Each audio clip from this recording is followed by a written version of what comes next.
Week 23. Welcome back, everybody. The same Monday. I don't remember what that is in Spanish. Is it lunes, mercules, jueves, whatever? Fuck it. 1.5 to the dome. Hot water. Gotta desensitize that whore. Remember, we're just doing this little portion. We gotta grow this whore out. All right. Nothing. Fucking nothing. All right, let's lock in.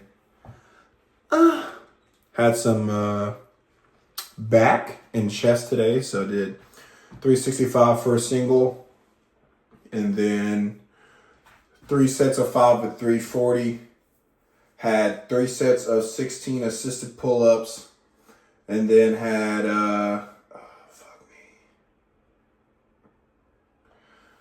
my goddamn shit hurts. I'd be pissing me. And then I had a chest press on the machine press. 4 sets of 16 with 160 pounds. And that was a gasser. And then had T-bar row. 4 sets of 16 with 70 pounds.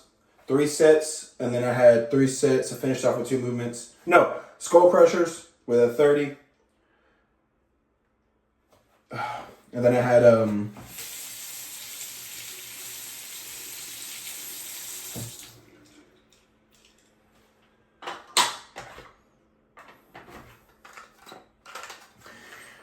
a fucking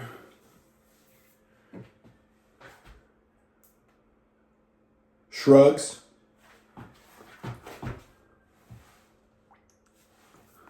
Three sets of 16 with 135 pounds. That was perfect weight because that shit was burning.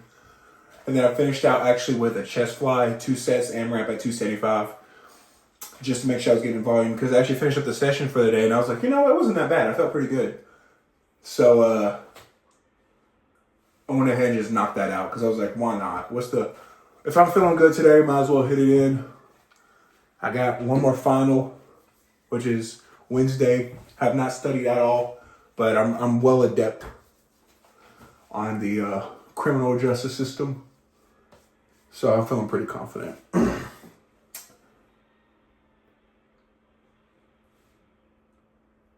As well, based off the quizzes and how the quizzes has gone, I feel pretty confident.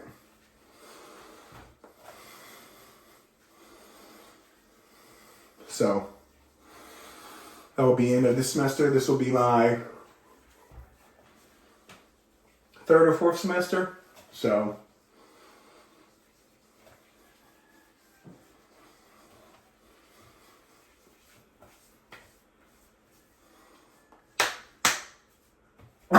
all right, Monday's done. Of course, we do the hand wash. Oh my god, that shit stank. Goddamn. Hold your breath on that motherfucker.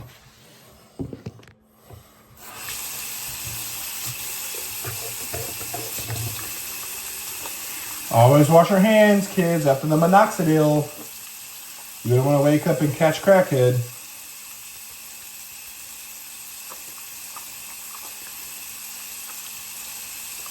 Alright. Depending on how I'm feeling, when I edit this, I might throw in my posing that I did. Let you guys see a physique big. So.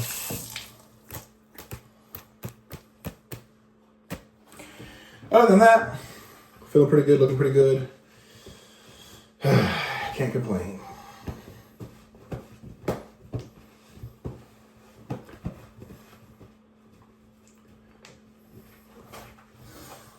All right. I'll see you guys Wednesday or Friday.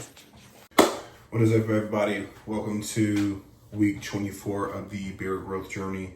It is the part 2 on Friday. I'm going to be doing some beard talk, and actually today I'm going to be talking about something that is a little bit more personal, but it's been very heavy on my heart. It's made me very emotional even today. When I was actually going to the gym, I thought about almost crying just because it was like super emotional for me. I deal with a lot of times when I'm doing these videos. It's like me talking about fitness and me talking about my beard growth journey. But something that's hit way too close to home to where it's like it hasn't even hit me, but it hit me. So, for some who don't know, some who do know, I do go to college at the old age of 26, and I go for criminal justice at Dalton State. And recently, as in Monday or Sunday, one of the students that goes there, Zeminia, or I don't know if I'm pronouncing it correct, but Zeminia was actually detained by the Whitfield County Police Department, and then she was kidnapped by ICE and put into the Southeast concentration or detention center.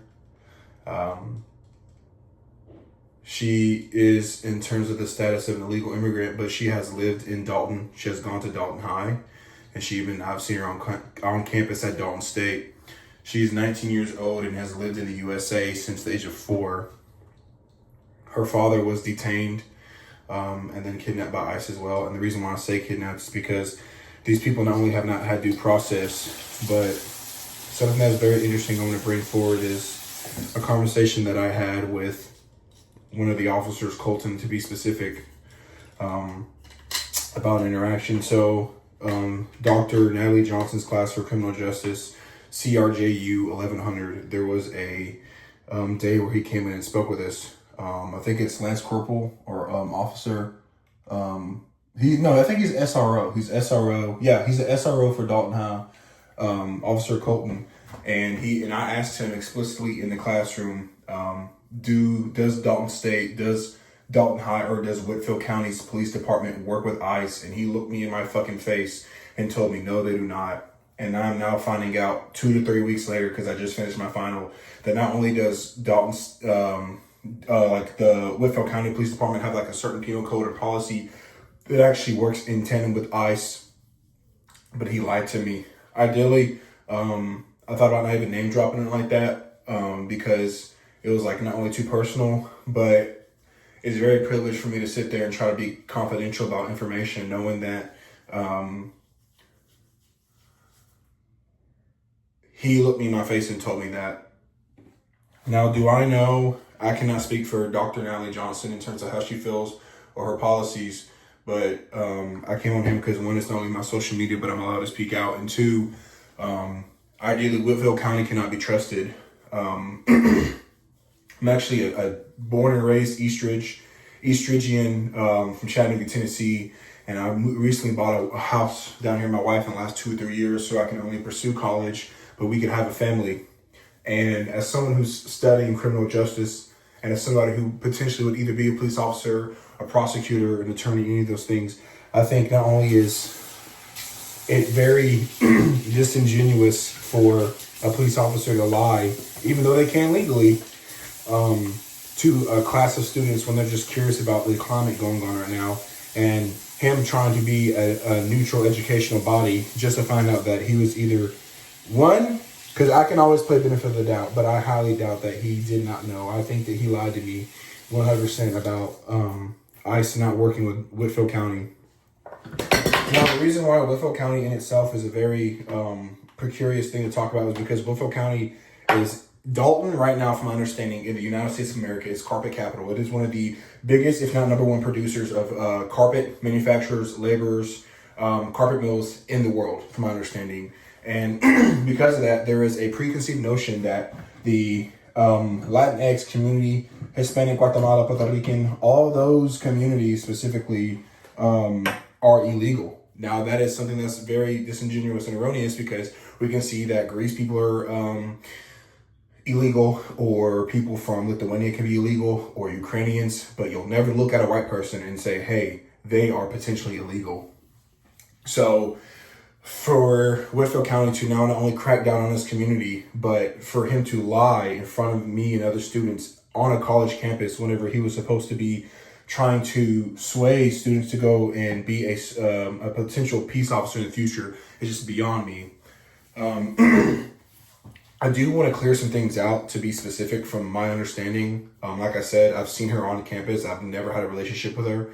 But like I said, when you see someone on campus, you'll usually bump in or say hi to them, or you're passing through class. But This young lady, regardless of her illegal status, and by the way, for people who don't know, the reason why she never was able to do DACA is because by the time she turned 16, her eligibility for DACA was gone.